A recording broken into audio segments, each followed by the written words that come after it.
Yükselmeyin ha. Fotoğraf mı koyacağız? Evet, biz sonrası. Tamam sen. Evet. Bekir abi gel. Gel bakayım. Başkan.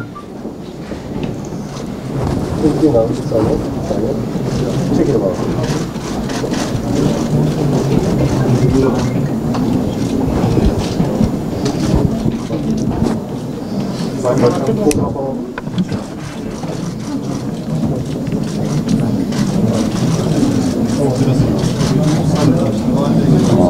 Peki.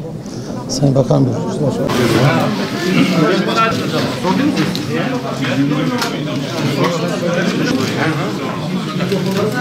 Vefa programında görüşürüz. Nasıl arkadaşlar, teşekkür ediyorum.